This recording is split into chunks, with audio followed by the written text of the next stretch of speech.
Nangangahulugan ng kataas-taasang kagalang-galangang katipunan ng mga anak ng bayan.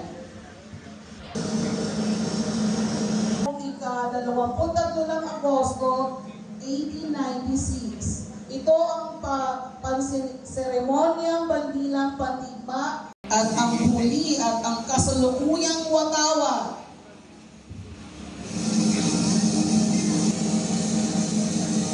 Ang kasalukuyang pambansang watawat ay kumuha sa mga katangian ng lahat ng naunang mga watawat ng katipunan. Ito ay iwinagayway sa balkonahe ng tahanan ni General Aguinaldo 6 na linggo makaraan ang labanan sa Manila Bay. Ang sukat at mga kulay nito ay itinakda ng Pangulong Manuel L. Quezon sa kautosang tagapagpaganap bilang 23 noong ika-25 ng Marso 1986. Mga kababayan, ang ebolusyon ng watawat ng Pilipinas. Dalas ang sinamanan, alam ng puso, sa dibdib mo'y araw ng walhati pagsinta, buhay langit sa piling mo.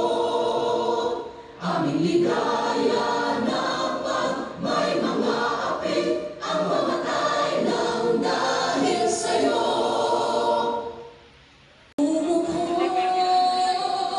Sama-sama natin ang muli, pinagkamit tayong napituloy, at ang ating tagumpay, tagumpay ng aking lahi, tagumpay ng ating libing, ang tanging minimithi at hinahangad.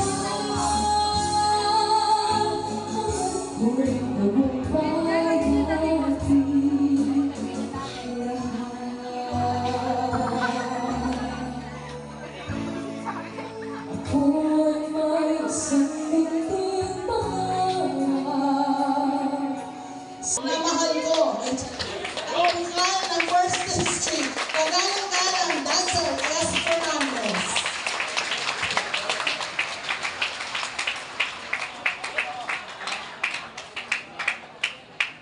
Maraming salamat po. At sa lahat pa po ng mga opisyalis na tumulong dito, maraming salamat na kahit po today is a holiday, everyone is still here to really celebrate the true essence po of independence dito sa ating bansa, dito sa ating lugar, sa ating lungsod ng Santa Rosa. So actually nga po, whenever I hear the word kalayaan, butuan ng Malaya, independence o English nun ay independence or liberty. And truly enough, no, for all the past years and generations, we really enjoy the freedom that our ancestors have really given us back in the past. Kung hindi po dahil sa kanila, ay hindi po natin matatamasa ang kalayaan na meron po tayo. Hindi po tayo makakaramdam ng ginhawa, ng kasiyahan ngayong panahon kung hindi po dahil sa kanila. Kaya tunay po na dapat lamang po na sineselebrate po natin ang Independence Day. Sa mga bayani na dapat po natin recognize. Iyon din ang ating mga bayani. Ako ma'am dyan, medyo mahirap itong handwriting mo So mabanggit ko na lang po, of course, para sa kaalaman din po ng ating mga kabataan dahil kayo din po ang magdadala po nitong knowledge sa mga future generations. Kaya sana po maalala din niyo po ang mga bayani na talaga dito po, dito sa Santa Rosa, sa Gaston, Zavalla, Ortigas, Selenio, Tiongco, Basilio Gonzales, Feliciano, Gomez. Kaya itong mga taong po ay talaga nagtulong po kung sino ang Santa Rosa po ngayon. And of course, marami naman din po tayo mga modern day heroes. Kaya nandyan naman po ang ating mga kapag nilalaan ko po ang aking oras, ang aking kaalaman para po makatulong po sa aking mga kababayan. Lalo na po dito po sa lungsod ng Santa Rosa. Kasama dito po, of course, ang ating mahal na Mayora, Mayor Arlene, kasama po sa inyo. Mabuhay po ang Santa Rosa, mabuhay po ang Bansang Pilipinas. Thank you.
Sir,